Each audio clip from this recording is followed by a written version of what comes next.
Estamos ao vivo. Estamos no ar. Vamos lá. Onde é que a Temos já gente 20 vê as pessoas pessoas? aqui com a gente.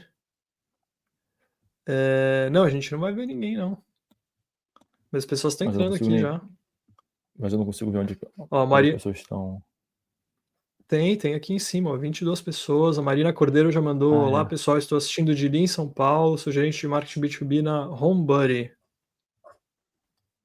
Não estamos, Boa. aliás, pessoal, vocês estão vendo, não estamos transmitindo esse papo no YouTube, tá? Normalmente a gente transmite no YouTube.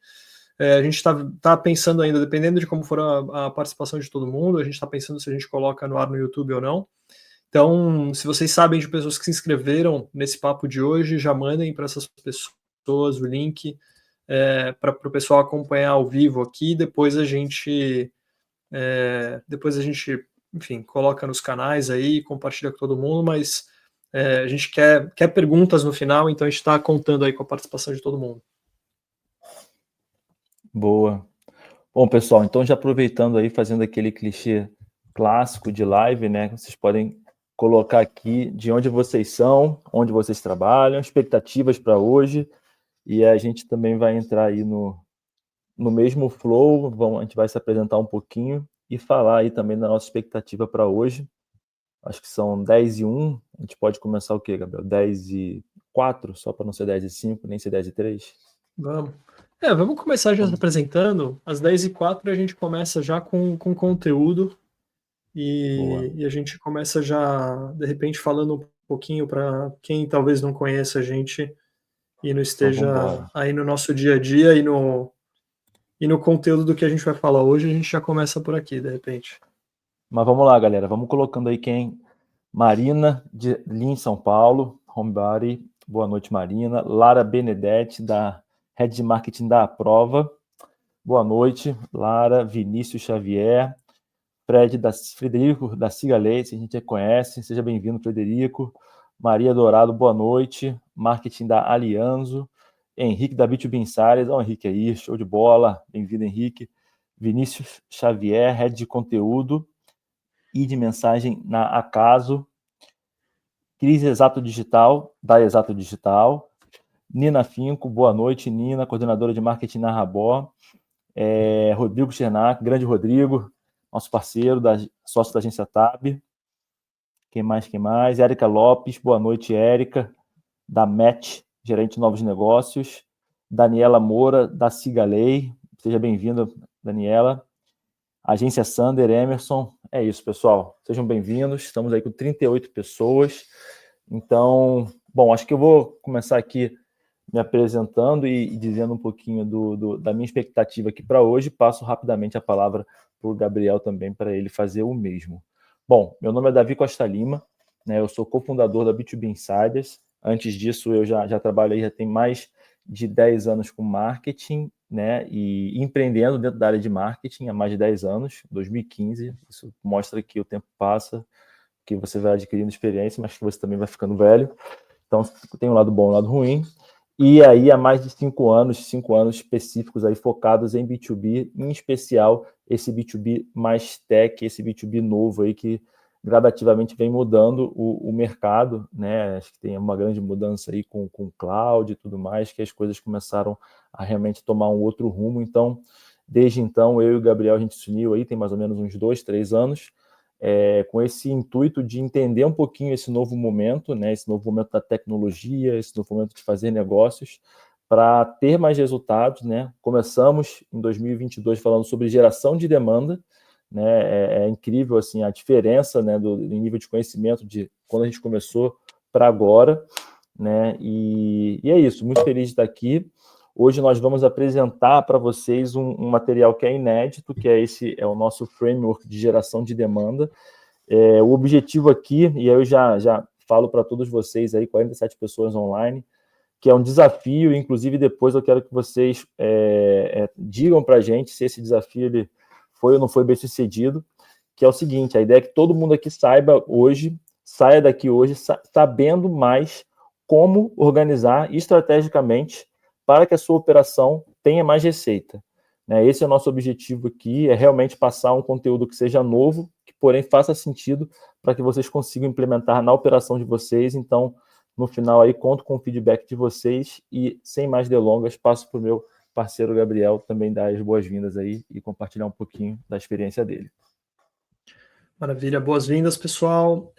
Bem rápido aqui, sou o Gabriel Barbosa, eu trabalho com marketing já faz um pouco mais de 20 anos, estou nos últimos 7 ou 8 trabalhando especificamente com B2B, e ao longo desses 8 anos, assim, o foco total é geração de demanda, né? E é um negócio que mudou muito ao longo desses anos, né? Mas o que mais mudou foram as táticas. E isso é um pouco do que a gente vai trazer hoje, né? A gente vê que as táticas mudam radicalmente de um ano para o outro, né? Quem começou a produzir conteúdo no LinkedIn, talvez há uns 2 anos atrás, vê que, e talvez até 6 meses atrás, vê que o algoritmo muda muito rápido, um canal que às vezes funcionava de um jeito agora funciona de um jeito completamente diferente. Isso vai continuar sempre acontecendo, né? E é um pouco do que a gente quer trazer, é um pouco do que a gente traz nos nossos conteúdos já faz esses 3 anos, que a gente fala bastante sobre isso, e é por isso que a gente sempre tende a focar na parte da estratégia, e o que faz com que esse framework universal de geração de demanda ele seja universal é porque o olhar dele é sobre a estratégia de geração de demanda, e não necessariamente sobre as táticas em si. Então a gente vai falar um pouquinho sobre isso aqui nesse papo de hoje. E sem mais delongas, Davi, vamos em frente aqui. Vamos lá. Vou já mandar para o próximo aqui. Boa. Bom, então acho que assim, para a gente, bom, todos nós somos marqueteiros aqui, né? E quem não tem a necessidade de trabalhar com. Então a gente sabe que o marketing, na verdade, é contar uma história, de certa forma, né? E para contar uma história tem que ter uma linha condutora. E eu acho que a linha condutora que nos coloca todo mundo aqui hoje juntos é o seguinte, que a gente tem como objetivo, né, fazer com que as empresas no qual nós somos ou founders, ou líderes de marketing, ou estamos na operação, não importa, né? Todos nós temos esse objetivo que é fazer a empresa crescer, né? Então é bem básico isso, mas é justamente a forma que a gente vai construir essa narrativa para vocês, né? Mas já que a gente quer crescer, né? Como é que uma empresa, de fato, ela cresce, né? E qual é a melhor forma de fazer uma empresa crescer? Então, a gente já vai apresentar alguns frameworks visuais nessa apresentação. Então, a gente optou por não apresentar a matriz Ansoff, tá? Mas depois eu convido vocês todos a botarem no Google matriz Ansoff. Ela é bem simples, visualmente, né? Um quadrado que tem 4 quadrantes, né? E tem o quadrante de desenvolvimento completo, tem o quadrante de desenvolvimento de produto, tem o quadrante de desenvolvimento de mercado e tem o quadrante de penetração de mercado. Basicamente, essas são as únicas 4 formas de uma empresa crescer.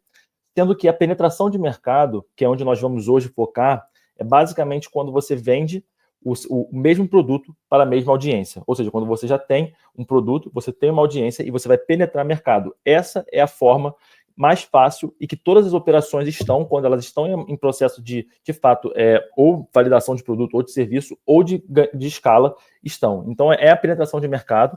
O nosso foco é na penetração de mercado. E isso já traz aí, já é baseado, né, nesse framework, que é um framework de negócio, se eu não me engano, da década de 60.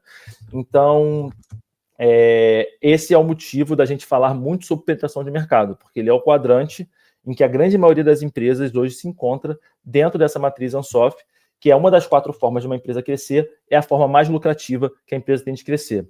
Então, passando a bola aqui para o Gabriel, ele vai explicar um pouquinho mais, né, do que se trata esse quadrante da matriz Ansoff, que é de penetração de mercado, e como que isso pode se aplicar ao negócio de vocês. Beleza. Bom, qual que é o ponto de penetração de mercado, né? O que é penetração de mercado, né? Penetração de mercado é você continuar fazendo o que está dando certo. Porque na matriz Ansoff, como o Davi estava falando, a gente não quis trazer ela inteira para não teorizar demais, mas você tem os quadrantes em que você investe mais em né, desenvolvimento de um produto novo para você gerar mais receita, ou desenvolvimento de um mercado novo para gerar mais receita. Ou os dois juntos, em que você desenvolve produto e mercado ao mesmo tempo. Então, a penetração de mercado especificamente é que você não vai desenvolver um produto novo, é que você não vai desenvolver um mercado novo, mas você vai continuar vendendo mais volume do produto que você já vende para o mercado que você já vende. Ou seja, você tem um perfil de cliente ideal, é para aquele perfil de cliente ideal que você vai continuar vendendo o seu produto e penetrando aquele mercado gradativamente. Então a gente fala muito sobre o dimensionamento do mercado, né? Que é justamente para você compreender o quanto você está conseguindo penetrar daquele mercado. Então você não muda o produto, não muda o mercado e você consegue explorar mais aquele segmento. E é muito mais lucrativo fazer isso porque você já conhece bem o seu cliente atual, você sabe por que ele compra, como ele compra, você começa com o tempo a entender um pouco mais isso, e ao longo do tempo você vai ficar mais barato vender para ele, né? O ciclo de vendas vai ficar mais rápido, você vai reduzir os seus custos, você vai aumentar a eficiência, porque todo o time vai focar no que precisa ser feito para vender para aquele produto, você tem um go-to para aquele mercado, você já tem um go-to-market que funciona para aquele mercado reconhece a sua autoridade, né, porque conforme você vai ganhando espaço naquele mercado, você passa a ser, eventualmente, um líder naquele mercado, né, ou né, um dos líderes, ou eventualmente até o líder. E isso faz com que seja mais fácil você continuar ganhando espaço naquele mercado. E você reduz riscos, né? Quando vai para um novo mercado, você tem muitas incertezas, né? Quando você lança um novo produto, você tem muitas incertezas. Quando você está sendo consistente em relação a isso, você elimina uma série de incertezas e uma série de riscos. Então, penetração de mercado nada mais é do que acelerar o que já tem tração, é você fazer mais do que já dá certo e você conseguir ganhar receita e lucratividade dessa forma. Boa. Exatamente, né? Então, a lógica da penetração de mercado, né, é aí, mais uma vez, reforçando essa história que a gente quer contar, para justamente a gente atrelar a ideia de, poxa, queremos crescer, né? Para isso nós precisamos penetrar mercado, né? Penetrar mercado, para você penetrar mercado, a lógica é você tem que vender mais, não adianta, para aquele mesmo ICP.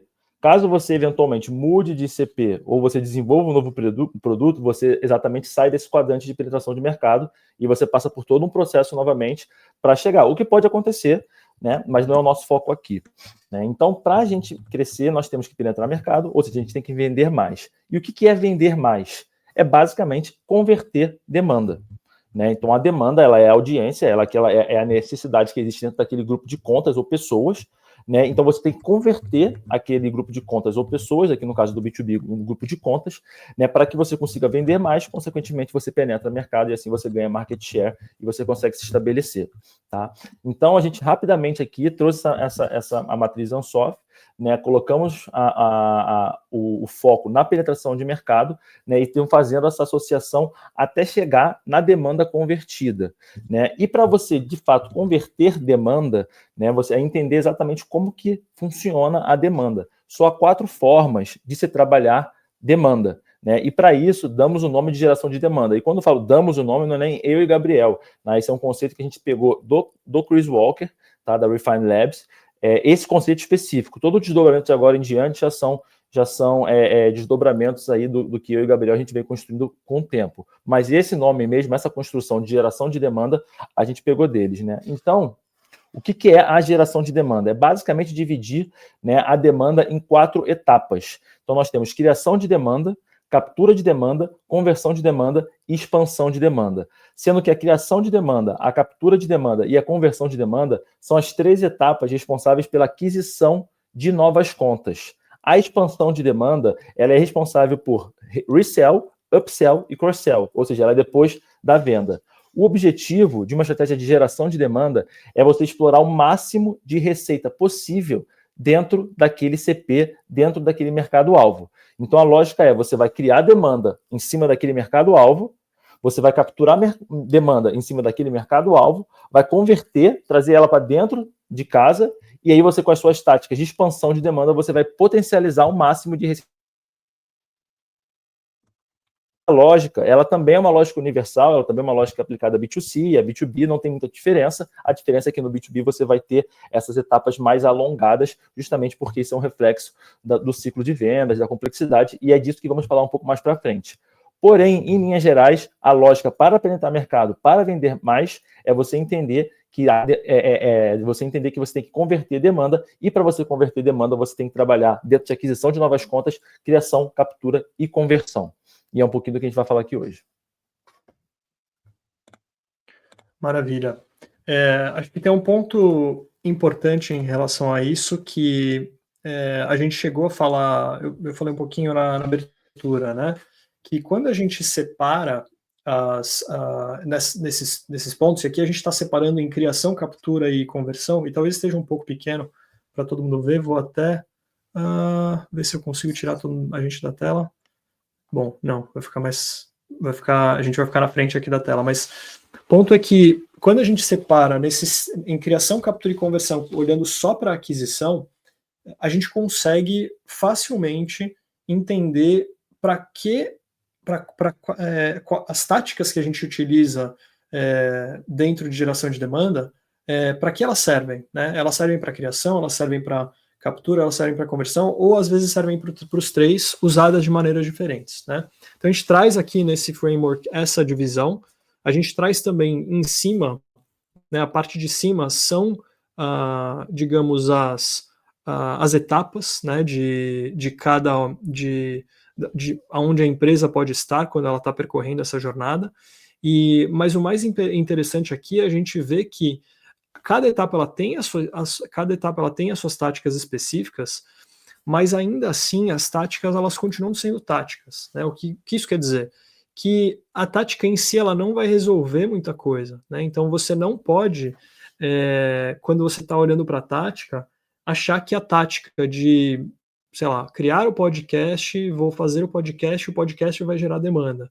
Ah, mas eu não estou conseguindo mensurar a demanda do podcast. O podcast ele serve para criar demanda. Se o podcast está fazendo com que a sua marca seja mais conhecida, com que o seu fundador seja mais conhecido, ele está fazendo a função dele. A função dele não é converter demanda, né? Então não espere que o podcast faça isso. E tem canais que também são mais propícios para captura de demanda do que para criação de demanda, né? Então cada canal ele acaba tendo a sua função. A gente não vai entrar mega no detalhe aqui desse framework, a gente já postou ele várias vezes.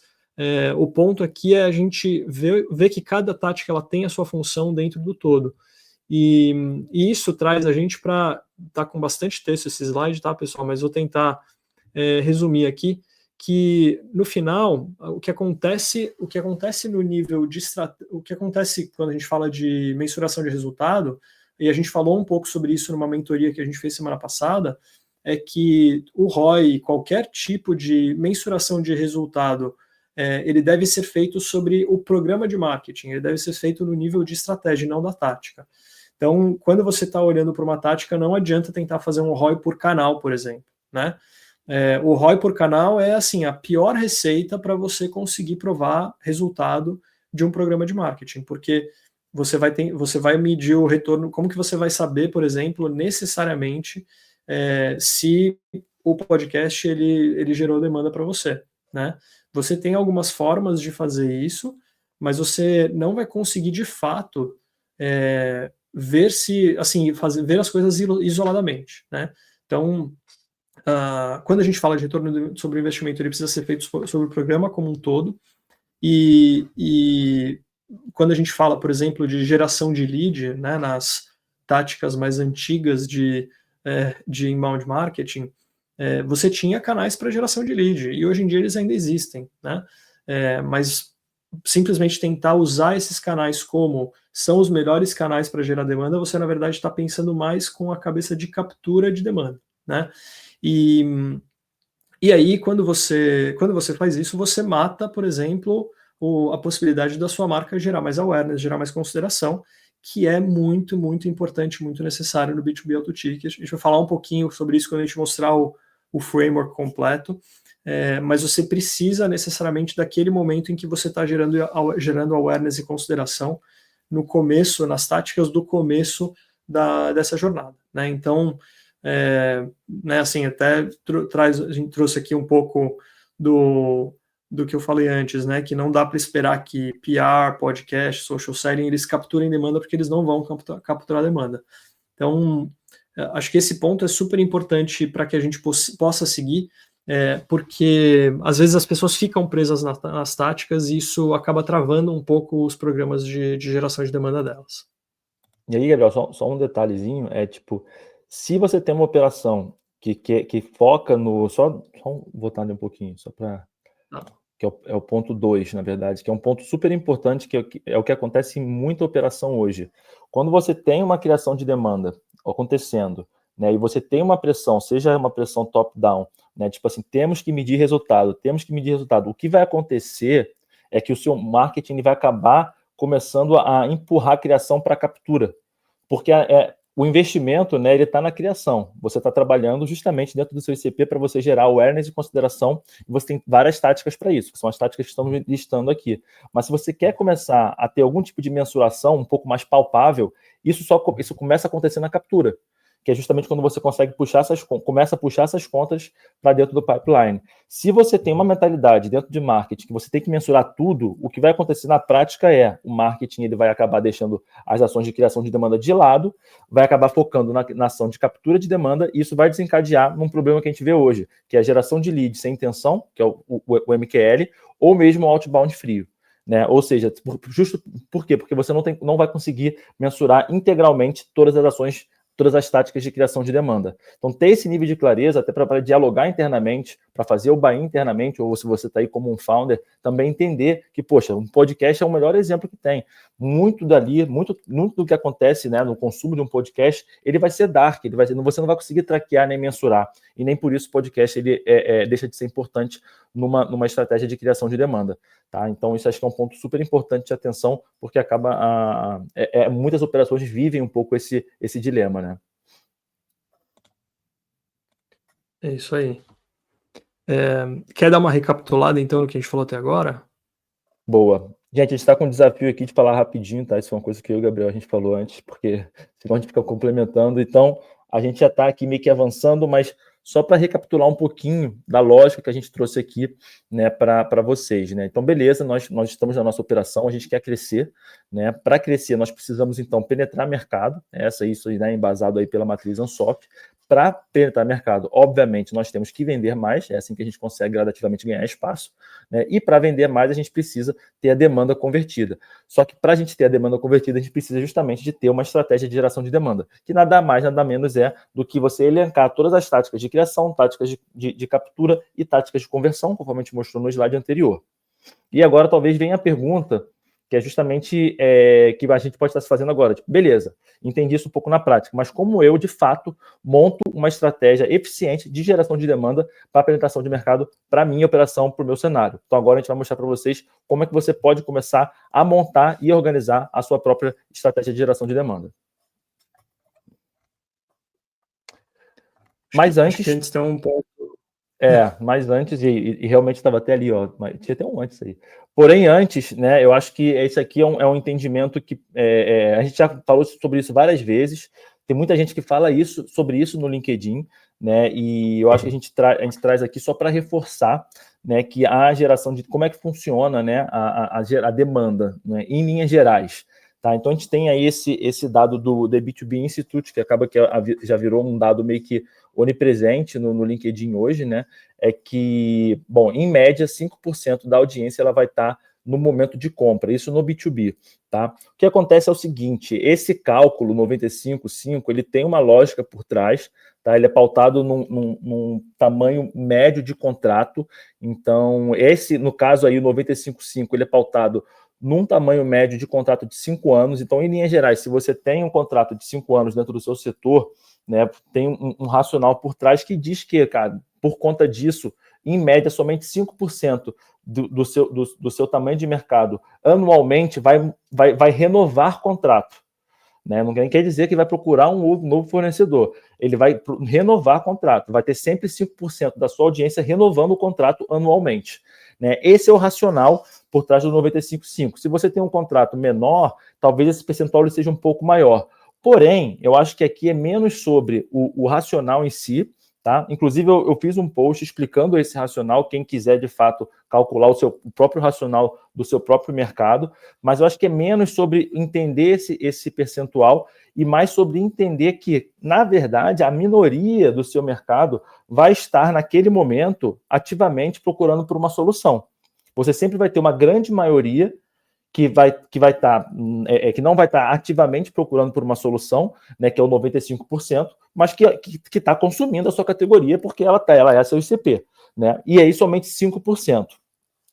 No outro lado, a gente também tem a pirâmide de Chat Homes, né, que mostra que não é específica para B2B, tá? Mas que também traz um pouco desse racional por trás, né, que é uma coisa aí que é algo em torno de 10%, do mercado vai estar disposto a ouvir ou comprando agora, né? Então você vai ter aí 90% que ou não vai estar pensando nisso, ou não vai estar interessado, e ainda tem uma parcela que talvez nunca nem estará, né? Então, isso até porque você não vai conseguir penetrar no mercado integralmente, você vai ter um teto, né? Tem aí algumas. É óbvio que isso varia muito de nicho, varia de setor, mas em linhas gerais, aí, quando você chega a 40%, 50% do seu ICP, você já pode considerar que é muito difícil você conseguir progredir mais, porque você já pegou metade dele para você, né? Claro que cada caso é um caso, mas eu acho que a importância desse slide aqui é a gente entender que somente uma minoria vai estar de fato procurando ativamente, né? Vai estar ali atrás de uma solução naquele momento.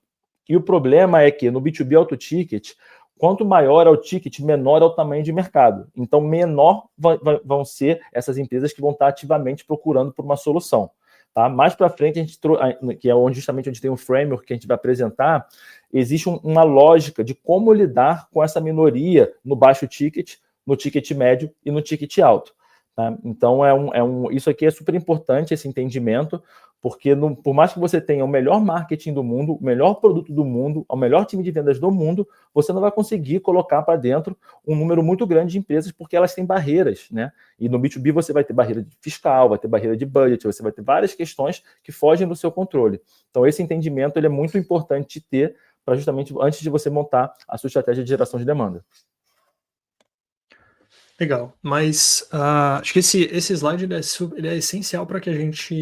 Ele é uma base bem importante para tudo que a gente fala praticamente, e ele é uma base importante para o que a gente vai mostrar agora nesse framework. A gente ficou discutindo bastante sobre esse framework quando a gente foi olhando para cada um dos pontos dele, né, para cada uma das linhas, para as colunas e cada um dos itens nas colunas. A gente foi se perguntando e indo e voltando com alguns dos conceitos, né? Então, o mais importante aqui é para que serve esse framework? Esse framework serve para você se encontrar nele, para você encontrar aonde a sua empresa está e para você identificar dentro de cada uma das linhas o que faz mais sentido para a sua operação. E a gente está falando aqui ainda no nível estratégico. E como a gente falou lá atrás, na parte das táticas, quando você se identifica e se encontra no nível estratégico, depois a tática ela fica mais fácil, no sentido em que as táticas mudam muito, e só que justamente porque elas mudam muito, o mercado acaba se apegando a elas, acaba vendo, nossa, agora o negócio é colocar o playbook no LinkedIn, fazer o scroll rapidinho e falar que comenta aqui, eu quero, e isso é o que vai gerar lead. Isso é uma tática super barata, que é quase que a mesma coisa do que o e-book atrelado ao formulário que as pessoas mandavam anos atrás, né? Então é só uma releitura da mesma coisa, né? E isso pode funcionar para certas coisas, mas é uma tática que em 2 semanas fica velha. E isso daqui que a gente vai mostrar agora é um framework estratégico que, via de regra, não muda com o tempo, né? Acho que precisaria haver uma revolução para isso daqui mudar, tá? Por isso que a gente chamou de framework universal e porque serve para qualquer empresa B2B, justamente porque você pode se encontrar dentro desse framework. Então, como que ele está organizado? Né? Ele tem esses diferentes cenários, né? Então, os cenários eles são desenhados em cima de ticket médio, você tem o ticket baixo de soluções de até 50 mil, e quando a gente fala de soluções, a gente está falando 30. De tamanho de contrato. Tamanho médio, desculpa, 30. A gente acabou baixando aqui de 50 para 30. mas é um tamanho médio de contrato, tá? Então, seja se você fizer um contrato de 1 ano, contrato de 2 anos, uma solução que é paga uma vez só e não tem recorrência, esse é o tamanho do contrato médio de um ticket baixo, abaixo de 30 mil. Aí, entre 30 e 100 é esse ticket médio, né, essa parte mediana do mercado, e aí você tem o ticket alto que é acima aqui acima de 100 mil por contrato, né? Que aqui a gente está falando sempre que a gente fala de ticket alto, sempre que a gente fala B2B, auto ticket, a gente está falando aqui dessa última coluna, tá? E aqui a gente tem esses itens, né, de complexidade de venda, decisão de compra. Então, vou começar a falar um pouquinho do primeiro, e aí eu passo a bola aqui para o Davi. Então, basicamente, complexidade de venda, ela está atrelada ao risco. Né? Quando você está falando de um valor de contrato baixo, isso aqui não é só para o B2B, não. Isso aqui é para o B2C também. Né? Quando você está falando de qualquer compra de valor baixo, e para o B2B 30 mil é um valor baixo, você está falando de baixo risco. E aí o baixo risco, ele está atrelado a várias outras etapas aqui, das outras linhas aqui do framework. No ticket médio ali até uns 100 mil é um risco moderado, né, um risco aceitável, digamos. Se uma empresa faz um investimento de 60, 70 mil, não é uma coisa que vai levar a empresa à falência, né? Aí, ticket alto, dependendo da empresa, mais de 100 mil pode começar a representar já um valor um pouco mais alto. E aí você já tem um risco maior e você tem uma complexidade de venda maior. Aqui só acho que esse rótulo tão errado, não é individual, tá? Aqui é alto. Exato. Individual da próxima linha. Vamos ver se está trocado. Mas é isso. Acho que era o individual, era o primeiro item do ticket baixo. Eu acho que o importante também é mostrar que isso aqui, né, não é escrito em pedra. Né? Isso aqui é uma lógica que né, você tem que levar em consideração o seu próprio contexto. Tá? Em linhas gerais, isso aqui é um norteador de uma lógica, né? Mas é óbvio que você vai ter exceções, e eu acho que isso aqui também te dá repertório estratégico o suficiente para conseguir entender quando você está num cenário de exceção. Né? Então, a ideia... ponto, só para comentar nisso, é que o segmento e indústria, eles refletem muito isso, né, do tamanho dos tickets, né? Então, numa indústria B2B de, sei lá, equipamentos pesados, por exemplo, o contrato alto é de milhões, né? Então, isso aqui a gente está falando de uma forma bastante generalizada, e é difícil fazer generalizações, mas essa aqui é uma generalização, né? Se você for olhar por indústria, esses valores de baixo, médio e alto vão mudar bastante. Então, levem isso em consideração também. Talvez o que mais vai variar aí é justamente os valores. Eu acho que a lógica, ela acaba sendo a mesma, mas os valores eles podem variar. E aí a forma que a gente construiu basicamente cada uma dessas linhas, elas vão conversando com a outra, né? Então, seguindo a lógica, né? Se a gente está num ticket baixo, você tem uma complexidade de venda baixa. Né? Em linhas gerais, você acaba tendo uma decisão que ela é mais individualizada. Né? Quanto menor é o ticket, mais uma pessoa vai ter esse poder de decisão. Né? Quer dizer que um contrato de 30 mil vai ter uma pessoa? Não, pode ser que tenha mais. Aí entra mais uma vez o cenário de decisão que a gente está comentando aqui. Porém, em linhas gerais, quanto menor é o ticket, né, mais individual vai ser essa decisão. Né? O ticket médio, em linhas gerais, você já tem aí um tamanho de contrato que ele geralmente vai envolver mais de uma pessoa, né? Não necessariamente um comitê designado para aquela compra, mas você já não consegue uma pessoa sozinha chegar e, fechar um contrato de 70 mil, de 80 mil, né? Ela sozinha dando a canetada, e é isso mesmo. Geralmente ela vai compartilhar essa decisão, seja com o superior, com o founder, com o C-level, alguma coisa desse estilo. E o ticket alto, né, a gente já tem aí um comitê de compra, então você já tem aí uma pessoa que vai ser um responsável um pouco mais técnico para dar opinião, você vai ter pessoas que vão ser influenciadoras, que não necessariamente vão utilizar aquela solução, você vai ter o decisor, que é o cara que realmente vai chegar e vai aprovar o valor, então você vai ter um comitê, né, de compra, e então isso está muito atrelado à complexidade de venda, né, e consequentemente isso vai se desdobrar na próxima linha, que é o ciclo de venda. Né, seguindo pela mesma lógica. Né? Então, a gente tem aí a decisão de compra, o individual, você acaba tendo um ciclo de vendas um pouco menor. Conforme você vai adicionando pessoas, né, para essa decisão de compra. Consequentemente, o risco vai aumentando, o valor vai aumentando e o ciclo de venda também acaba sendo mais alongado, né? Então, também é uma lógica que ela vai junto com isso. E aí a gente vai para a próxima. Pode ir lá, Gabriel. Como o Davi já falou ali quando ele estava falando da lei dos 95.5, isso está muito, muito ligado com o tamanho do ICP. Porque e a gente vai ver isso refletido aqui, mas é super importante essa linha do tamanho do ICP em relação àquela lei dos 95.5, né? E a gente vai depois, um pouquinho mais para frente aqui, falar um pouco mais disso.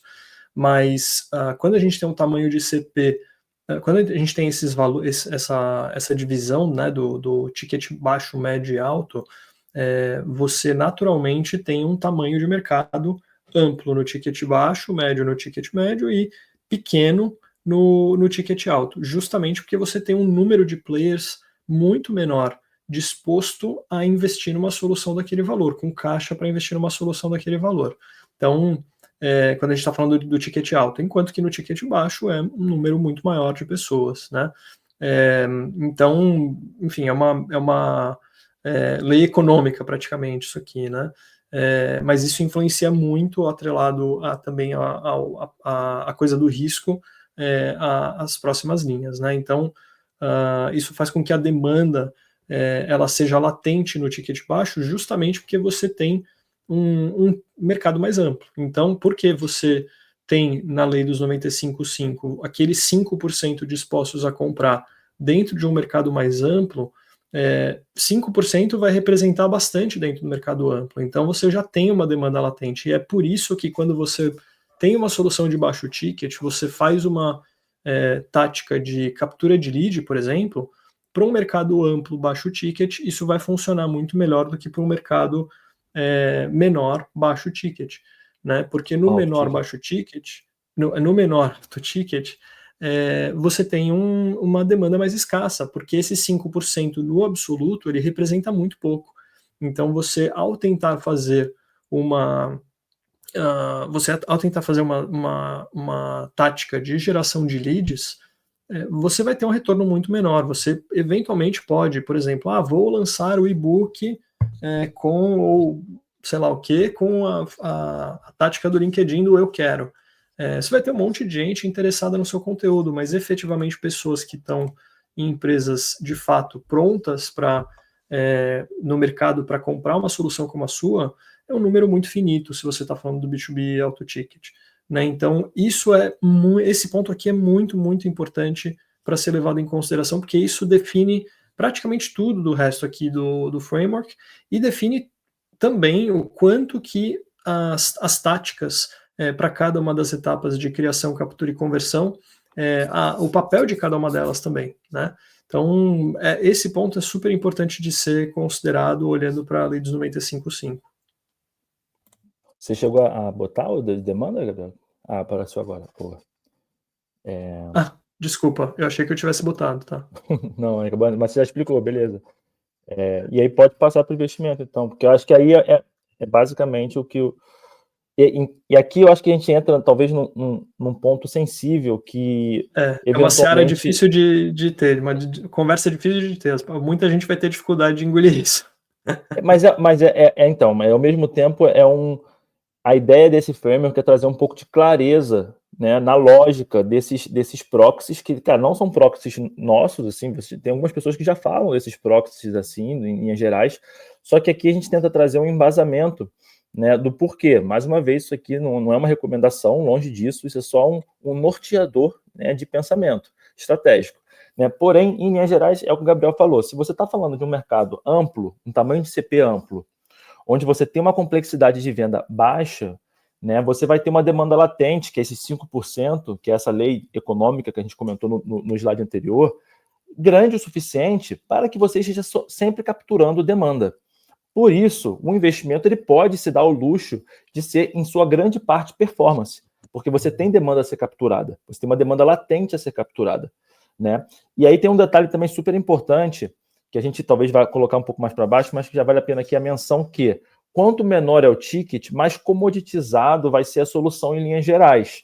né? Então, assim, porque mais parelho elas serão, o ticket é baixo, né? Então, assim, você não tem que pensar muito, né? A complexidade de venda ela é baixa, né? O risco ele é baixo. Então, por ser mais comoditizado, uma performance, você está na hora certa, no lugar certo, aparecendo daquela forma, você talvez consiga, de fato, aí, ter resultados expressivos. Em contrapartida, quando você vai aumentando o ticket, essa lógica ela vai mudando. Menos comoditizada, geralmente, é a solução, né? Mais consultiva ela é, mais personalizada ela é, né? E, ao mesmo tempo, o risco ele começa também a aumentar proporcionalmente, assim como o valor e o ciclo de vendas. Então, para isso, né, um ticket alto, você fazer quanto maior for o ticket, menos o lead gen vai funcionar. Primeiro porque você vai ter uma demanda menor, que é os 5%, referente ao tamanho de mercado, que naturalmente já vai ser menor. E segundo porque mais e mais as empresas que estão no 95%, elas vão entrar no 5%, já tendo alguns fornecedores em mente. Justamente pelo risco ser elevado, dificilmente ela vai falar, putz, preciso de uma solução que é um alto risco para trazer aqui para minha empresa, sou eu e mais algumas pessoas que fazemos parte desse comitê. Dificilmente essa pessoa vai colocar no Google e a primeira que ela olhar lá, ela fala, vai ser essa.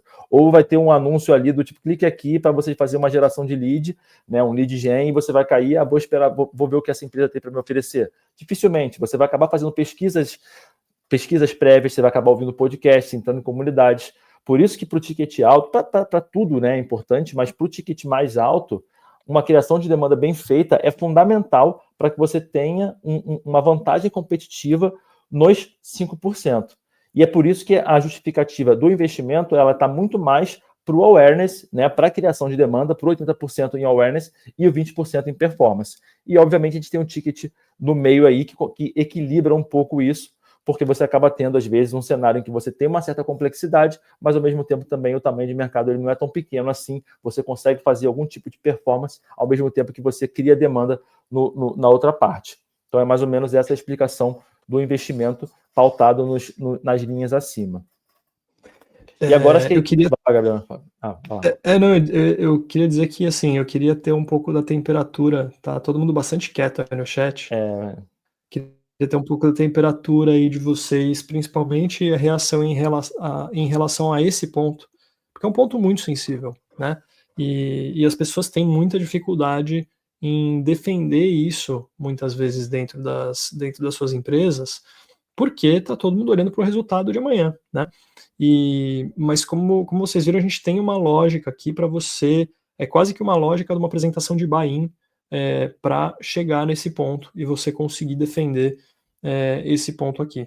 E aí, no final, obviamente, que para você conseguir demonstrar na prática, você precisa fazer uma experiência, né? Não dá para você continuar investindo do mesmo jeito e querer resultados diferentes, né? Então, essa lógica ela pode ajudar no buy-in para que você consiga mudar essa chave, e mudando a chave, você pode aí sim demonstrar resultados, e demonstrando resultados, fazer isso de uma forma consistente. A gente até falou com uma pessoa da nossa mentoria, a gente fez um papo com uma pessoa justamente para ajudar ela a montar esse racional, para fazer essa defesa internamente, e o que a pessoa vai fazer, que é uma coisa bastante inteligente, é separar mercados. Para um segmento do mercado, ela vai seguir a metodologia do B2B Insiders. Para um outro segmento do mercado, vai seguir o que a empresa já está acostumada a fazer.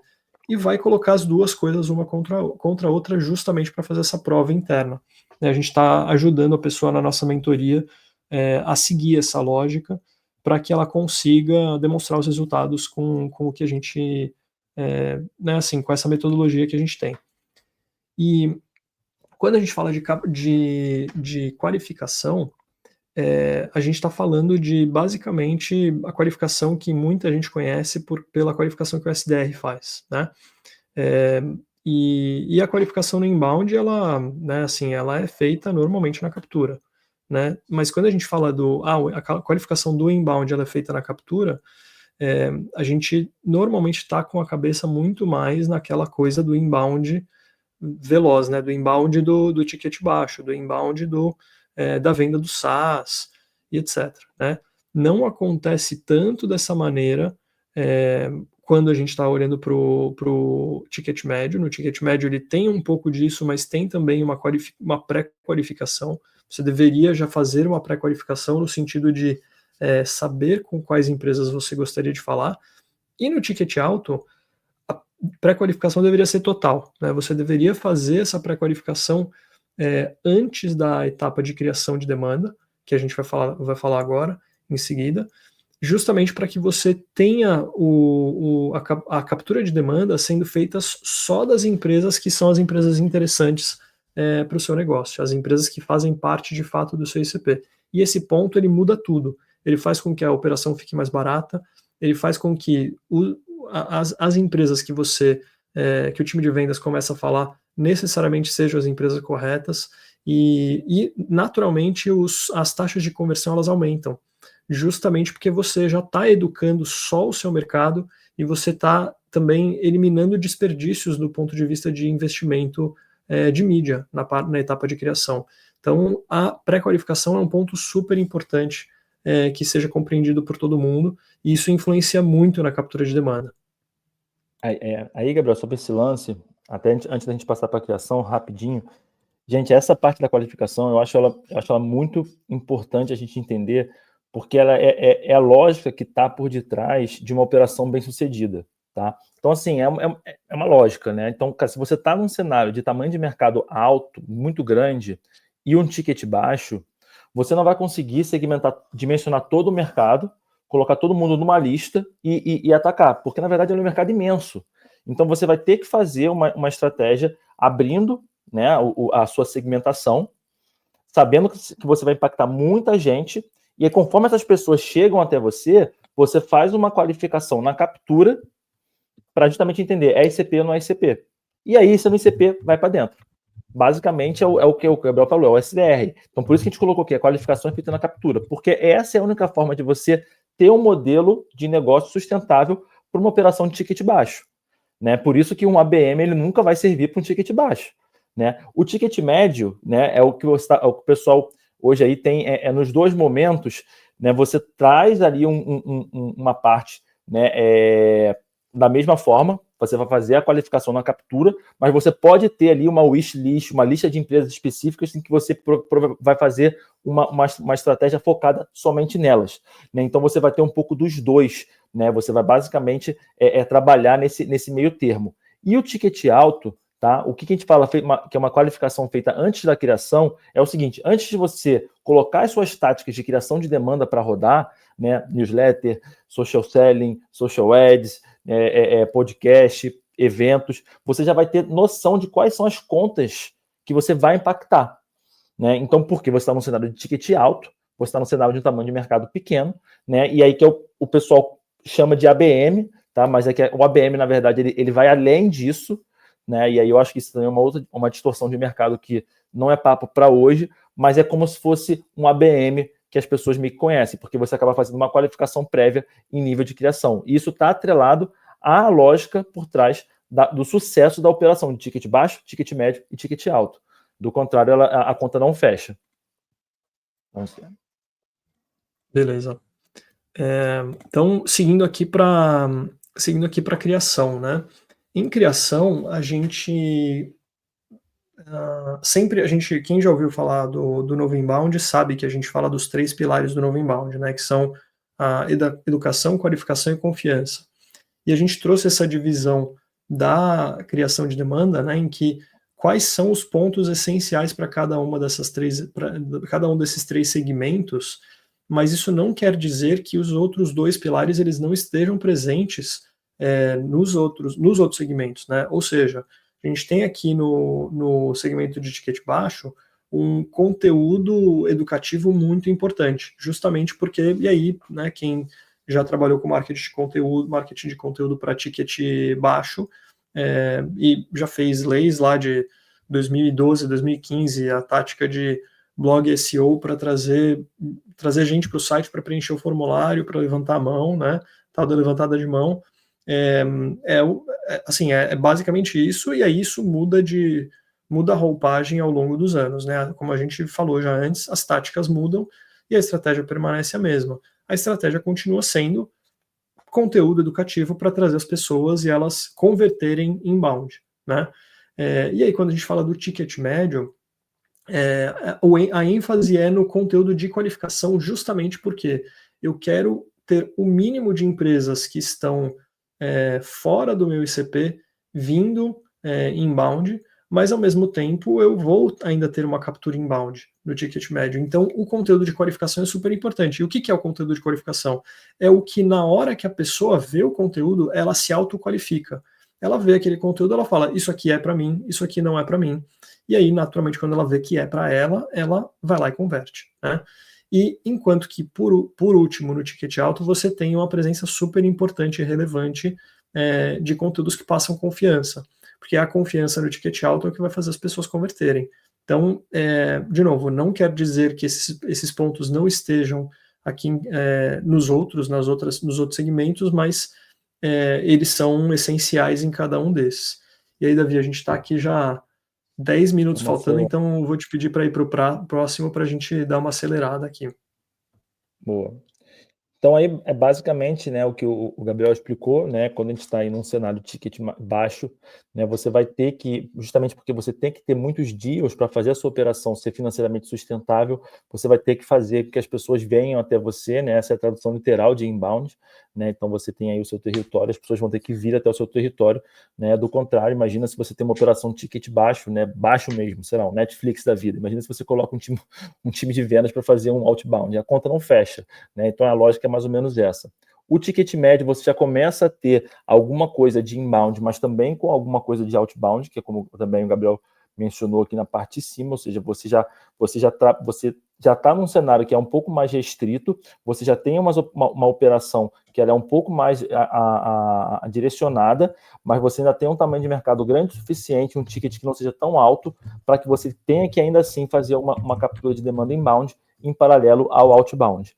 E quando você está dentro de um cenário, né, de ticket alto, você vai ter a pré-qualificação, ou seja, todas as contas que você quer impactar, ou que você pode impactar, já vão estar pré-qualificadas, e somente elas que você vai trabalhar. Então, a captura de demanda, em via de regra, ela vai ser via outbound. Isso quer dizer que alguém não pode cair inbound? Pode, né? Mas isso aí, a questão em via de regra vai ser outbound, porque a probabilidade de uma conta, né, cair, levantar a mão dentro de um cenário restrito de ticket alto e de risco alto, ele é muito menor. Pode acontecer, mas a lógica, a lógica de captura dentro desse cenário tem que ser pensada em outbound, né? E é um outbound orquestrado, que é um outbound mais aquecido, para que você não queime cartucho, para que você não bata no teto rapidamente, para que você não faça um spray and pray, porque no fundo você está falando de um cenário de contas que é restrito e limitado, né? Então, a gente vai para a última parte agora, que é justamente a conversão de demanda. Beleza, e a conversão de demanda, ela, justamente porque você tem um ticket muito baixo, você precisa, digamos, baratear a sua operação no ticket baixo, né? Então, você precisa de um SDR, ou de uma conversão automatizada com carrinho, ou um SDR só fazendo uma qualificação rápida para já tentar converter e já direcionar para o carrinho, né? Enquanto que no ticket médio você já tem um SDR que talvez faça uma reunião, faça um reconhecimento, né, um discovery de fato de qual é aquele problema, etc., para passar para um executivo. E no ticket alto, assim, não faz sentido você ter um SDR porque você já tem você já tem a qualificação feita, né? Você pode ter um BDR para fazer um outbound, mas você, via de regra, deveria ter os executivos, e os executivos podem fazer um outbound também, né? Mas o mais importante aqui é que você não precisa de um SDR ou de nenhum outro elemento para fazer a qualificação, porque a qualificação já foi feita anteriormente, né? Então, esse ponto também é importante porque às vezes as pessoas ficam em dúvida sobre como montar a sua operação e isso é muito importante do ponto de vista de estrutura. Vamos seguir aqui porque a gente já está em cima do horário, mas, Davi, passar a bola para você aqui para, digamos, acho que não fechar exatamente a matriz, mas levar ela para o próximo passo, que é demonstrar ela na prática também, um tipo de decisão que você poderia fazer olhando para essa matriz. Boa. Bom, resumidamente, eu acho que todo mundo aqui já passou por isso, tá? Seja você trabalhando numa operação, seja você um founder, que é, cara, quem eu contrato, por que eu contrato, qual fornecedor me ajuda em qual momento, né? E aí eu acho que a ideia do tipo, você chegar e falar, putz, eu sou especialista em B2B, é extremamente complicado, porque o B2B não é nicho. Tudo que a gente falou até agora é B2B, né? E você vê aqui, assim, existem muitas diferenças entre os cenários, e essas diferenças elas não somente são estratégicas, né? Em nível tático isso muda muito mais, né? Então, sem essa clareza estratégica que a gente apresentou, eu acho muito difícil, né, que as empresas de B2B consigam entender exatamente quais são os fornecedores e o porquê esses fornecedores deveriam nos ajudar, né? E muitas vezes os próprios fornecedores, né, ali querendo vender, não tem noção disso também. Então a gente complementa esse framework, né, indicando um pouquinho quais são os fornecedores que se encaixam melhor dentro desse cenário, justamente para respeitar, né, a complexidade, o tamanho do ICP, tudo isso que a gente esmiuçou em relação ao ticket baixo, ticket médio e ticket alto. Beleza, estava respondendo uma dúvida aqui no chat, mas eu acho que esse ponto aqui é essencial porque quando a gente fala de contratação, esses parceiros, né, esses prestadores de serviço, tem muita gente que se vende de determinada maneira e às vezes nem elas sabem exatamente como, assim, qual é a principal função do seu serviço, né? Então, você tem muita agência que presta serviço olhando para mídia de performance, sem entender que necessariamente a performance ela acaba sendo, assim, super importante, óbvio, para qualquer contexto, mas ainda mais importante para o contexto de baixo ticket. Enquanto que você, quando tem uma aceleradora de vendas, ela é super importante para você poder fazer uma conversão de demanda. Mas essa aceleradora de vendas, ela não vai ter o mesmo nível de profundidade que a sua empresa e as pessoas da sua empresa têm na sua solução. Então, ela é talvez mais adequada para um ticket médio, né? Enquanto que quando a gente olha para o ticket alto, aí, puxando a sardinha para o nosso lado, é difícil alguém entender mais do que o B2B Insiders de ticket alto, porque a gente tem todo um playbook, tem toda uma metodologia específica para o ticket alto, e aí vou passar a bola aqui para o Davi para explicar um pouco mais sobre isso. Então vou já pular aqui, já que eu já falei. Só acho que essas frases... enfim. Eu apego à frase escrita. Mas, em linhas gerais, é isso, né? Então, acho que depois a gente vai compartilhar essa apresentação. Nem sei, na verdade, eu estou aqui, talvez aqui já cagando regra, mas o ponto né? Para cada um desses cenários, você tem aí pontos a serem explorados, né? No cenário de ticket baixo, você tem ali a performance. No ticket médio, você já tem uma venda um pouco mais complexa, você tem um volume alto, então uma aceleradora de vendas, ela geralmente entrega um valor legal. Agora, se você está num cenário de ticket alto, você vai ter que ter um olhar principalmente estratégico de como é que você vai gradativamente, né, penetrar mercado dentro daquele mercado-alvo, daquele mercado finito. E essa é a metodologia do B2B Insiders, que é a metodologia onde a gente pega criação, captura e conversão, a gente quebra em KPIs para a gente conseguir gradativamente saber se você estiver trabalhando 1, 2 ou 3 CPs, como é que está a sua progressão em nível de criação, de captura e, eventualmente, de conversão, né, que acho que é onde todo mundo está um pouco mais familiarizado, porque você já tem um pipeline constante, você está em contato com a conta. Mas, em linhas gerais, como é que funciona, né, a nossa metodologia de níveis de penetração de mercado para B2B, né? É uma estratégia de penetração de mercado via geração de demanda. A gente faz uma definição do ICP, né, e essa definição ela é uma definição firmográfica, tecnográfica ou comportamental, caso tenha algum tipo de informação nesse estilo. O objetivo dessa definição de ICP é justamente a gente trazer esses dados para que a gente consiga dimensionar o mercado utilizando a base de dados. Tá? Se o seu ICP estiver no LinkedIn, aí fica muito mais fácil de ser trabalhado, porque o LinkedIn, ao mesmo tempo que ele é uma ferramenta de mídia, né, ele é também uma base de dados, então ele te dá o dado por um lado e te dá a oportunidade de impactar aquelas pessoas por outro. Então, uma vez que a gente tem o ICP definido, o mercado dimensionado, a gente consegue fazer a pré-qualificação das contas, né, e fazer a extração em nível de CSV de todas as contas e de todos os contatos. Então, a partir desse momento, a gente tem todos os contatos que nós vamos impactar, não somente as contas, mas também as pessoas. E a gente também faz, em paralelo, um trabalho de posicionamento e mensagem, ou seja, como é que a gente vai, de fato, organizar o diferencial competitivo para que a gente consiga impactar em nível de criação de demanda, para que a gente utilize esse posicionamento para, na captura, trazer para o pipeline e, eventualmente, dar suporte ao time de vendas para que a gente consiga converter e, consequentemente, penetrar mercado de fato, né? Hoje a nossa metodologia, né, da forma que a gente atua, está focada no social ads, né, mas assim, é aquilo, porque a gente faz isso de duas formas, esse é o próximo slide, a gente faz com prestação de serviço, a gente também tem a nossa comunidade, e em linhas gerais, in-house, o objetivo é você ter o maior arsenal de táticas possíveis dentro de criação de demanda, newsletter, podcast, eventos, só que qual é a forma mais rápida, mais assertiva de você conseguir impactar as pessoas certas e ter, né, uma granularidade de dados em relação à criação de demanda é com social ads dentro do LinkedIn. Então, a gente começa as ações de criação de demanda com social ads. A partir do momento que você consegue entender ali o engajamento e a frequência por conta, né, sabendo o número de usuários estimados, aí a gente vai justamente para o outbound orquestrado, que lembra na etapa de captura do ticket alto, tinha o outbound orquestrado, que é diferente do outbound, o spray and pray, outbound frio, ou qualquer tipo de hackzinho de captura de demanda, porque o outbound dentro de captura de demanda, dentro da nossa metodologia, ele está totalmente atrelado à ação de criação de demanda prévia. Em paralelo, a gente faz todo o acompanhamento a gente faz, obviamente, o acompanhamento junto ao time de vendas na conversão de demanda.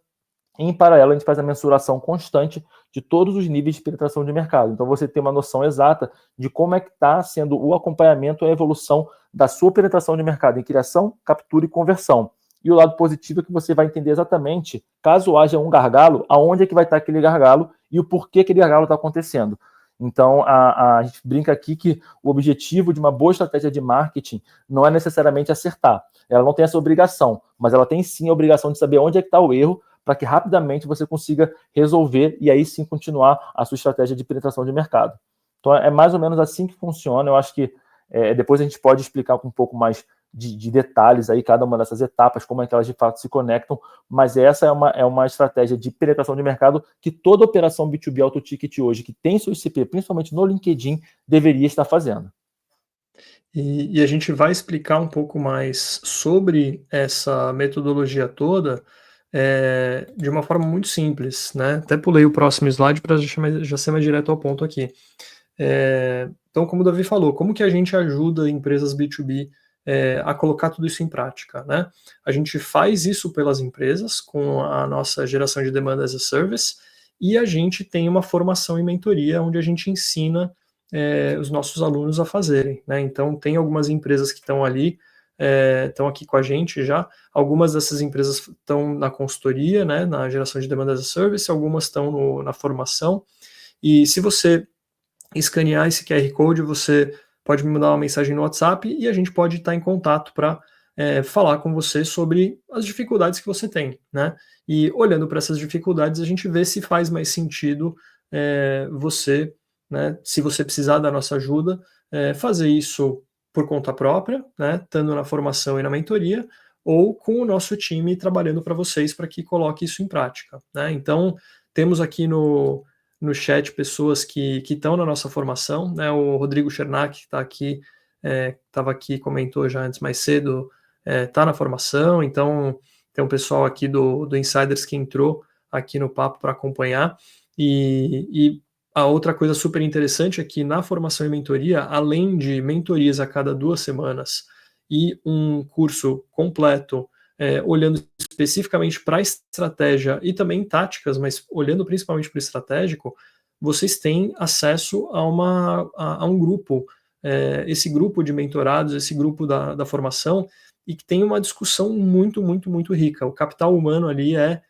fenomenal e, assim, a gente está sempre discutindo ali no grupo dúvidas das pessoas pontuais, dúvidas de como colocar em prática determinada ferramenta, como colocar em prática determinada play olhando para um cenário específico, e é muito interessante ter essas discussões, além das discussões quinzenalmente que a gente tem na mentoria. Não sei se, Davi, você quer complementar alguma coisa, e pessoal que estiver assistindo a gente do Insiders aqui, assim como o Rodrigo, comentem aqui no chat o que vocês estão achando da mentoria para o pessoal saber. Boa. Cara, antes de reforçar o pitch, eu queria pedir de verdade que vocês colocassem aqui o que vocês acharam. Para a gente é super importante. Eu acho que a gente, Gabriel, a gente vai querer entrar num ritmo de produção de conteúdo um pouco mais periódico, né, digamos assim. Então, a gente sempre fica nessa desafio de, cara, será que a gente está indo tá muito profundo? Será que está muito superficial? Então, eu queria que vocês botassem aqui para a gente o que vocês acharam, né? Um feedback, pontos de melhoria, pontos que acertamos, né? Que é para a gente consiga focar. Compartilhar com pessoas sobre o B2B Insiders. Eu acho que a gente tem aqui um nosso objetivo, ele é entender para depois explicar, sabe? Eu acho que dá prazer para a gente fazer esse tipo de trabalho, de tentar entender como as coisas funcionam e, a partir disso, gerar mais resultados, né? Então, para vocês terem uma ideia, aquele slide que a gente fala que o ROI tem que ser em nível de estratégia, não de tática, aquilo foi justamente a última mentoria em grupo que aconteceu na semana passada na nossa mentoria, na nossa formação, né? E esse tema foi um tema que os próprios participantes colocaram lá. Geralmente eles colocam, tem uma votação e o tema escolhido. Então, a gente sempre tenta abrir ao máximo para que as pessoas tragam seus problemas e a gente, em conjunto, vá pensar, e é um ganha-ganha sem comparação, porque está todo mundo aprendendo junto, compartilhando, vendo possibilidades, né, e ângulos de solução de problemas, e aí todo mundo acaba aprendendo e ganhando, né? Então, eu acho que existe esse componente muito forte de estratégia B2B, tá? Não é somente para ticket alto. Você entrando lá, você vai ter acesso a grandes profissionais. Eu diria que hoje a maioria dos profissionais que eu realmente admiro no B2B estão dentro da nossa mentoria, da nossa comunidade. Então, você entrando, você vai fazer parte desse grupo de pessoas.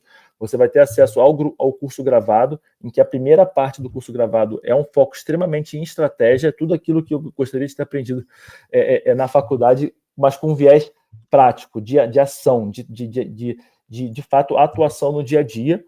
E a segunda parte do conteúdo gravado já é a parte mais tática, enviesada ao B2B Auto Ticket. Mas toda essa clareza estratégica você vai ter ao entrar na nossa formação, na nossa mentoria.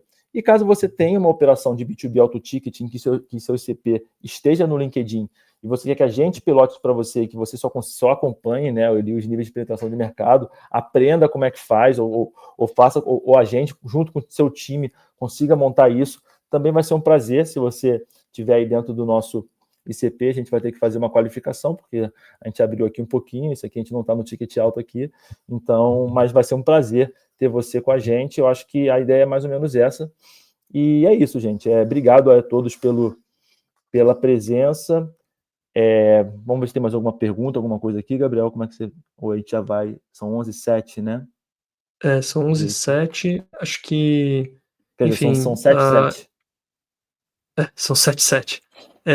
Só para reforçar, pessoal, comecem o papo comigo, né? Eu já estou respondendo algumas pessoas e já estou aqui falando com o Alexandre, estou aqui falando com a Jéssica no WhatsApp, estou aqui falando com o Juan também, e o pessoal está já me chamando aqui para a gente continuar esse papo. Então, a gente vai mandar essa gravação, tá? Para todo mundo que se inscreveu, e a gente vai mandar esse framework para todo mundo que assistiu, né? Então, depois o pessoal que assistir, mesmo offline, a gente vai mandar o framework, porque a gente acha também que precisa de um pouco mais de contexto para olhar para o framework, para ter essas discussões. Então, a gente quer fazer primeiro esse compartilhamento com as pessoas que estão aqui. Mas vamos continuar a conversa. Me chamem lá no WhatsApp para tirar mais dúvidas, tanto sobre a geração de demanda as a service, quanto em relação à formação e mentoria, e a gente fala um pouco mais dos desafios que vocês têm. E, enfim, se tiverem dúvidas também sobre o papo aqui, fiquem à vontade para mandar.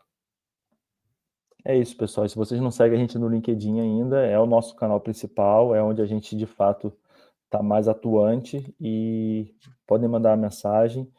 E, de resto, uma boa noite para todo mundo. Obrigado a todos aí pelos comentários, pela participação, e nos vemos numa próxima. Tchau, tchau. Obrigado, pessoal. Tchau, tchau.